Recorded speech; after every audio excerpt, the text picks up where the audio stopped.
The Unspeakable Horrors of the Deep Sea, featuring Lindsay Nicole. You've probably heard me say that I'd rather eat 10 pounds of Popeye's biscuits with no drink than ever go out into the ocean. Well, I'd rather ride cross-country on a bike with a hot grill for a seat than spend half a second in the deep sea.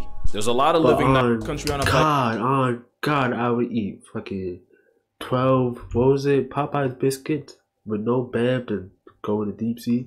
Oh God. Drink than ever go out into the ocean. Well, I'd rather ride cross-country on a bike with a hot grill for a seat than spend half a second in the deep sea. There's a lot of living nightmares and paralysis demons come to life if you sink deep enough. And the Megalodon is not one of them. You'll often hear this thing about how the prehistoric apex predator never got discontinued, it's just chilling a step above hell in the abyss. This is cap for three good reasons. One, there just isn't enough food to sustain a 60-foot you to the natural order. Two, if nature did keep the same jumbo jaws that peaked in the Pliocene, we at least would have seen a body by now. And number three, why do y'all want this to be alive so bad? I promise you there's way worse things down there. Like, you know what happened, bro? Niggas were reviving the woolly mammoth. Like, why? Why would you ever want to do that shit? Like, niggas be dumb as fuck, bro. Next they gonna probably revive the saber-toothed tiger. Like, why would niggas want to do this shit, bro? I mean, woolly mammoth, okay, but hopefully they're passive or passive aggressive. You know what I'm saying? If you fuck with them, they're gonna beat your ass type shit. Woolly mammoth are cool, but you know that shit gonna get poached a lot, bro. Like, niggas are gonna steal that shit for the wool and the tusk and all that. Like, it's gonna be like, evacuate my bowels if I ever saw a giga great white shark. But put me in front of a T-posing squid and I'm shitting more bricks than the entire city of Newark. The big fin squid is easily one of the most disturbing things alive as I'm saying this. It's a T-posing predator with arms estimated to max out at just under 30 feet. Scientists believe the big fin catches bodies by dragging those arms, which can be easily 20 times its own body length, along the ocean floor like trawling nets and feeding on whatever poor soul accidentally bumps into them. You're gonna hear me say believe or we think a lot, and that's because we don't know a whole lot about them. Almost every sighting and virtually every specimen studied were either juveniles or paralarvae. We have no way of knowing exactly what their final form could look like. For all we know, this could be Junior, and we just haven't seen Mama Big Fin yet. Who would have thought that just putting elbows on a squid would instantly turn it into the spawn of Satan? Oh, and if you thought the Big Fin was just this slow, passive floating predator, then you're seriously underestimating the ocean's ability to massacre your mental health. And if you're curious, this video was taken about 7,000 feet down in the Gulf of Mexico. But considering they're believed to be the deepest living squids at about 20,000 feet, I have a theory. This is a juvenile, and the big boys are the ones that end up down in the crotch of the ocean. But good news, the big fin probably only feeds on small fish and crustaceans. Bad news, there are squids big enough to beef with the biggest predators on the planet. And the biggest predator on the planet that isn't a disgraced former YouTuber is the sperm whale, which on its own would have to be one of the most traumatizing things to witness during their 2-hour hunting expeditions down in the deep sea. Well, the tankiest carnivore on Earth regularly runs fades with— Isn't Moby Dick based on the sperm whale? I think so. Whales are with the giant squid. And by giant, we're talking about calamari growing to an estimated 40 feet long. Not only are they themselves predators that hunt using 20-foot tentacles, they're opportunistic cannibals that would 100% murk their entire family reunion for some calories. Now, nature high-key screwed up their character design. They have a donut-shaped brain and an esophagus running through it, meaning if they swallow something big enough, not only do they run the risk of choking to a flatline, they can also factory reset their entire personality through severe brain damage. Which is why they mitigate this by shredding their victims with a razor-sharp beak and what is essentially a tongue with teeth, the radula. That beak is such a weapon that you'll rarely see a sperm whale that hasn't been tattooed during a struggle with a giant squid. And while the plus-size cephalopod usually loses in a war with the whale, they do not make it easy. But the most disturbing thing about them is that eye. Giant squids have the most physically imposing eye in nature, with it being roughly the size of a soccer ball. Contrary to popular belief, huge eyes don't exactly help it see further, but it does mean they're terrifyingly good at noticing objects giving off their own light, which is a lifesaver since when their biggest optosperm whale is on the hunt, modern-day Leviathan disturbs glowing creatures like jellyfish and crustaceans who flash in response. Having eyes as big as our heads means the giant squid can detect and use those flashes to avoid becoming a corpse. But that also means that if you ever go swimming in the Giga Squid's area code, the flashes you'd create mean that while you might not see it, the same animal that does its own kind dirty would know exactly where you are. And honestly, there's only one thing that could be worse than getting stalked by a school bus-sized headfoot. There's another squid with hunting tactics so spiritually upsetting, I'm not even gonna talk about it. I'm gonna go ahead and use a lifeline.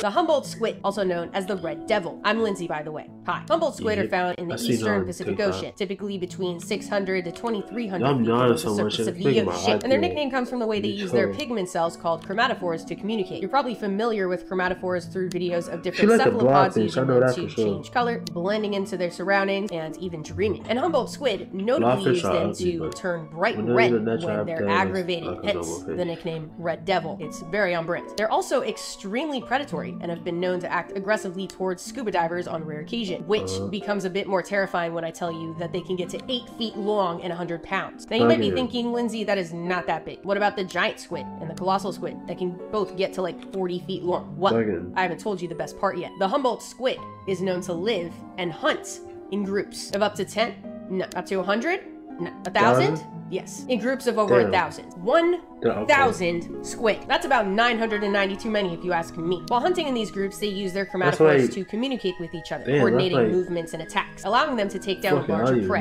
dragging them into the depths until they go unconscious. Scientists have identified some of these communication patterns, as you can see in this little chart, but still don't know exactly what any of them mean. But regardless, that sounds like one of the worst ways to be unalived in the ocean. Oh wait, this isn't a TikTok collaboration. That sounds like one of the worst ways to die in the ocean. So as you can see, whether it's being confronted by a Humboldt block party or squaring up with a live-action Kraken, there are many aspects of the deep sea that end up with you putting your therapist up a tax bracket. And a lot of that's because of this cute little thing known as deep sea gigantism. The idea that the cold temperature, the dissolved oxygen, and the lack of pressure from predators allow some animals to escalate to the biggest and most terrifying versions of themselves. Exhibit A, the Japanese spider crab, which can measure 12 feet across from claw to claw and weigh as much as a human toddler. Only thing worse than a giant spider crab is a giant crab spider. This is an Antarctic sea spider, a dinner plate-sized demon spawn that hunts by sucking the life out of its prey through its proboscis. Now technically, they're not actual spiders, but also I imagine— What the fuck is a proboscis, nigga? What the fuck? I've never heard of a proboscis. Oh, it's the nose shit. Okay. I know what this shit is now. Proboscis. Okay. Proboscis. Same shit. Okay. Does butterflies have a proboscis? Whatever that shit is. You know what I'm saying? When they suck up the pollen and shit. When they go on flowers, they be sucking up the pollen and shit. most people watching technically don't give a f, especially since this one looks like it identifies as a face hugger. Then there's a giant isopod, which is essentially an aquatic cockroach big enough to be cradled like a baby. No clue why you would though. And if you're looking for a truly supersized animal crossing, the oarfish should be on your list. The giant oarfish can grow to well over 30 feet long, and there have even been claims of those in the neighborhood of 50 feet. Proof that back in the day when we had stories about sea monsters, they weren't lying, they just didn't have all the names yet. Also, if you caught that pun earlier, we're friends now. But with deep sea gigantism and the endless expansive ocean acting as a canvas for Shaitan to practice his art, if you dive deep enough, there be monsters. For example, this isn't an animal. It's a group of animals joined together in something like a hive mind. So we're not talking about it, we're talking about them. And sophonophores like this come in many forms, like the Portuguese man-o'-war armed with venom to ensure that the excruciating experience of meeting one is permanently etched into your brain. And there's a Priodubia, a giant sophonophore that can flex a total length of up to 160 feet.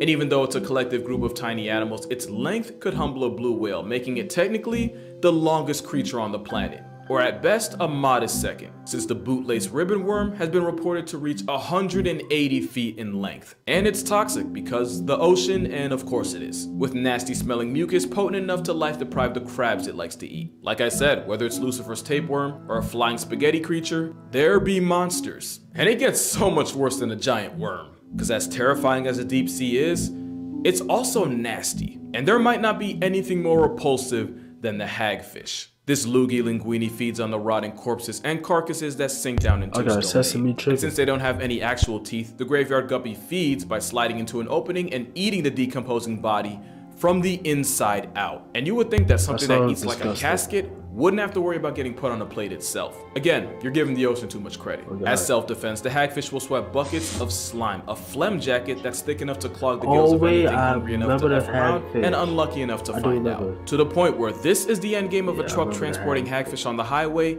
crashing. Now, you've definitely seen this picture before. Have you ever stopped and asked yourself what they were doing there in the first place? Remember how I said nothing that you said? Why are they transporting hagfish? What's the use of it?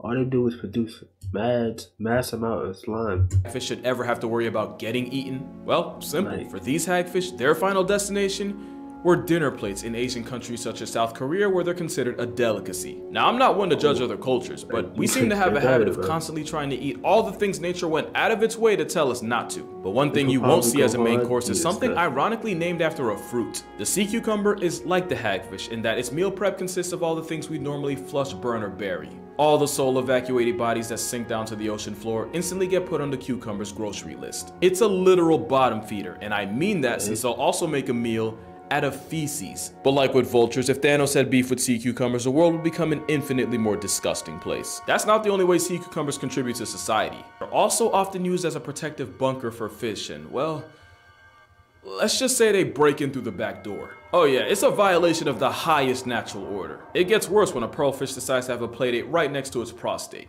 I don't even know if they have a prostate, but you get what I mean. Nah, if that makes you uncomfortable, here's an ad to give you time to mentally prepare for what's next. This adorable little guy is known as a basket star. It's a type of brittle star and an echinoderm, which actually makes it a close cousin of the sea cucumber. If you ever learned about fractals and geometry, then it seems like the sea cucumber don't mind though. That's why the repeating pattern of branching arms might look familiar. It's also why the US is really wasting $20 billion a year looking into space. The real ET is happening right here. Because of the unsightly way basket stars get from A to B, they've also earned the nickname sea snakes. I feel itchy all of a sudden. However, even though it looks like something Lucifer would use to pleasure himself, they eat mostly zooplankton and are pretty much harmless for the most part. And honestly, that pretty much describes 80% of the nonsense in the deep sea, only really harmful to your peace of mind. Like take the frilled shark. Having been around for 80-something million years, not only is the frilled shark a living fossil, it's likely nature's rough draft beta version of sharks. Also, don't let this video fool you. They can grow to a respectable 6 feet long. Also, they can be pregnant for 3.5 years, which honestly makes about as much sense as ever. You know what I'm saying? Because, you know, the hairless cats, you know, how they look exactly like that, but as a shark, for me. Everything else down there. And in terms of your mental health, the frilled shark is pretty harmless. Until you look them in the mouth. The devil's fleshlight has hundreds of needle-like teeth to ensure that anything that gets caught in there doesn't get a second chance to pursue happiness. And for a shark that's been around long enough to have attended Sav's wedding, I don't know why, but every picture of them looks like they're struggling with their own existence. Like I said though, they're not a threat to humans. But like I also said, therapy ain't cheap, so if you don't want to end up on a couch, don't look a frilled shark in the mouth. But yeah, you'd be surprised at just how many types of sharks you'll find in the same neighborhood SpongeBob got stranded in that one time. You have 20-foot sleeper sharks that are somehow able to use stealth to just spawn and inhale sustenance like a water Kirby. Speaking of sleepers, in 2015, a Pacific sleeper was recorded in the Solomons Island. Why is that important? Well, its home address was right under an active volcano, proving that if any animal had plot armor, it'd be sharks. Then you have the ghost shark, which, okay, yep, you got me, isn't an actual shark, it's a close cousin known as a chimera. The ghost part though, that's on brand. They kind of remind me of the dry bones fish. The ghost not shark doesn't even have the teeth you'd expect it to have, but instead they have plates that they use to grind up food. But since nature's constantly overcompensating, chimeras do have venomous spines that are harmful to more than just your mental well-being. But by far the weirdest thing about them, chimeras have a tenaculum on their forehead. A tenaculum is a reproductive organ, meaning this fish has a on his forehead. Venom and dig on his forehead. That aside, this fish fresh out of Tim Burton's Wet Dream is actually pretty cool. Crazy. And I'm just gonna say, hold on, where that Biloo one? Biloo.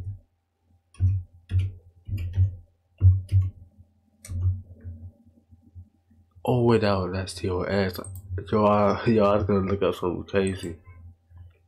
I was gonna look up Biloo with the dildo on his I think they're cute, and I'm perfectly fine with standing on the hill alone. However, I don't think you'll find a single soul on this next shark's hill. Feast your eyes on the goblin shark, a demon dog-looking fish with a mouth that snaps like nobody's business. They're rarely seen, but are known to live in oceans all around the world at depths of up to 4,200 feet below the surface of the ocean, and are estimated to get to 18 feet long, which is really big for a deep-sea shark. You might have seen videos online of their jaws just fully ejecting from their brain case in a process called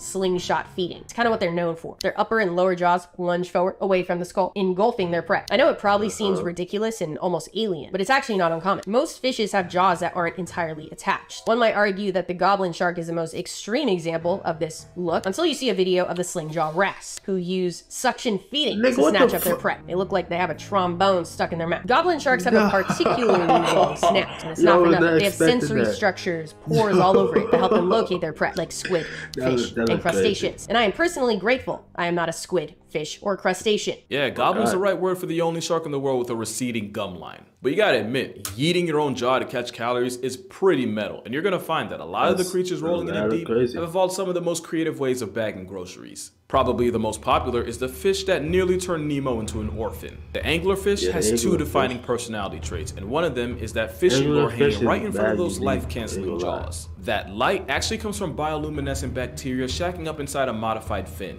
So when a bite-sized light work swims up to the light thinking it just cops some easy protein, the angler ensures that some fish out there never sees its father again. The other thing anglerfish got clout for is their mating habits. I'm not gonna get into it, just know that if your marriage looks anything like theirs, you're gonna need both a divorce and a restraining order. And you know what? Intensive therapy on top of that. Extra freaking dishes. Nemo's paralysis demon isn't the only deep-sea creature to weaponize light. This distinguished gentleman is known as a stoplight loosejaw, and its defining trait is that it uses a red light to hunt, which turns out to be a massive cheat code, since the longer the wavelength of a color, the less energy that wavelength has, and the faster it gets absorbed by water. And since the color red has the longest wavelength out of all of them, it's the first one to get absorbed.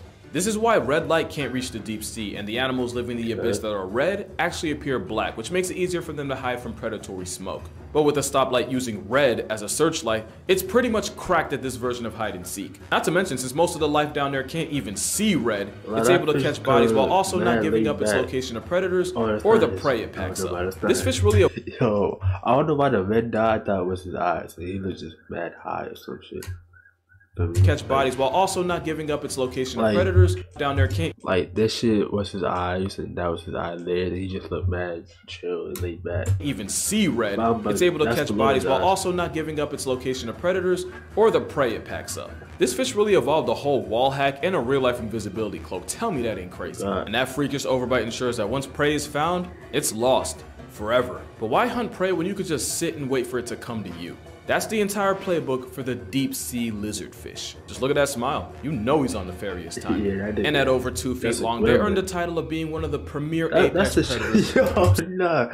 That's one of the monsters that SpongeBob and Patrick made friends with when they was looking for Neptune's clown. Remember that movie? Yo. See, as a habitual camper, they lie waiting for life to pass them by before they lunge and use hypodermic needles for teeth to cancel it. And with apex standing for anyone providing smoke gets extinguished, lizardfish don't hesitate to turn their own kind into coffin fodder. And with the whole point of those teeth being to hold struggling, panicking prey in place, they make sure they don't live long enough to learn from their mistake. But as much of a therapy build as Gecko Guppy's mugshot might be, it might not even be the worst headshot in the ocean. Not as long as this is still a factor. I don't know anyone who would waste the oxygen trying to defend this. I would. Many say this is a face only a mother could love. Well, then maybe he is my son. This is the deep-sea telescope fish, one of the most stunning creatures of the deep tropical oceans. They're found at depths of about 1,600 to 6,600 feet below the surface of the ocean. I can't say that normally. Surface of the ocean. And like you'll see if you look up photos of them online, they are often photographed at unfortunate angles that don't do them any justice. They orient themselves upwards, hanging out vertically in the water column, as they use their specially adapted eyes to hunt for the silhouettes of their prey. There are two species of telescope fish, Gigantora indica and Gigantora chuni. Don't be fooled by their genus name, which makes them sound like they're gigantic. That is not the case at all. Indica only gets to about 8 inches long and chuni a measly 6. They are just little guys. Gigantora actually tracks to about 6. Be fooled by their genus measly name. 6. 6 is kind of average, you feel me? Which makes them sound like they're gigantic. That is not the case at all. Indica only gets to about 8 inches long and chuni a measly 6. They are just little guys. No, come on. At all. Indica only gets to about 8 inches long and chuni a measly 6. I say that we're above average, but that's just, oh God, that's above average. Like, come on now, 6 and an 8, kind of that beefly. Ah, damn. They're just little guys. Gigantera actually translates to big tail, specifically. They are about half tail. But if they happen to latch onto a snack that's a bit bigger than their own size, that's no problem at all. They underwent a series of skeletal reductions that allow for more room to just fold it in half. That's right. They are expert folders. In 1925, scientists found a 5.5-inch long viper fish inside the stomach of a 3-inch long telescope fish. They described it as neatly folded, an incredible quality possessed by the lovely telescope fish. Yeah, I'm sure if we gave him Blistex and a hairline restoration surgery, he'd be cute, but that's just me. That being said, there's a lot of pretty dope things just chilling in the deep. Take the barreled-eyed fish. The fish. No deep sea fish is cute, bro. Like, they just look chopped.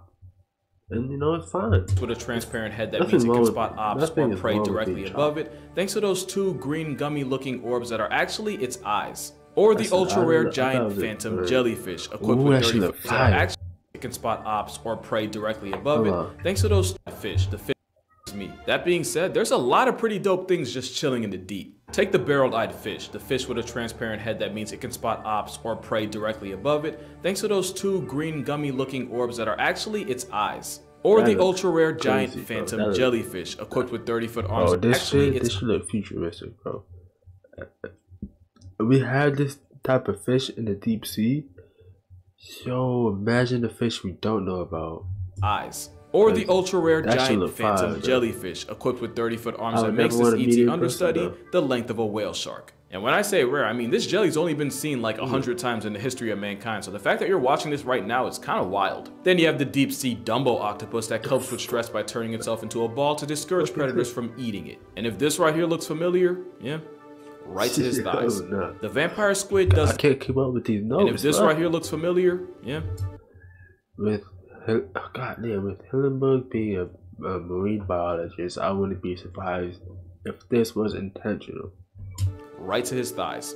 The vampire squid does the inverse, as they'll turn themselves inside out and into their own personal panic room whenever they're pressed by a possible predator. And how about a sea pig for you? Take everything I said about sea cucumbers and forget it for a second, because honestly, they're just really cute in a way I can't fully explain. But it's not hard to see what makes this squid instant serotonin. Rosia pacifica, or the stubby squid, is actually more like a cuttlefish. It's also a cuddly fish. And it's nature's apology letter for the sheer trauma it saturated the ocean with. It's also a cuddly fish. And it's nature's apology letter for the sheer trauma it saturated the ocean with. It's actually real, and those arts and crafts looking eyes help it catch prey on a nocturnal schedule. It's also important as an environmental indicator, since scientists will often study their responses to changes in water pH and use that to determine how polluted the water is around them, which you would think would earn this anime octopus the respect of the scientific community. Well, you'd be wrong. There's a video where some scientists found one, and let me just say, not even Hiroshima got roasted that hard. But that's gonna do it for this video. Make sure you go ahead and drink water, hug your moms, go subscribe to Lindsay's channel, link will be in the description. Shout out to Lindsay for being in this video, and I'm gonna see y'all in the next one. It's like Davy Jones. They look like googly eyes. They look like they just painted them on. So they don't do this octopus like this. So some other aerobic team Chill on the octopus. Chill on squid. It's like some little kid dropped their toy. Oh, chill. I think would earn this anime octopus the respect of the scientific community. Well, you'd be wrong. It's like they look fake. It's like Davy Jones. They look like googly eyes. They look like they just painted them on. I'm gonna do the octopus like that, bro. You don't have to bully him. Team just came before and just left it here. It's like some little kid dropped their toy. Yo, chill.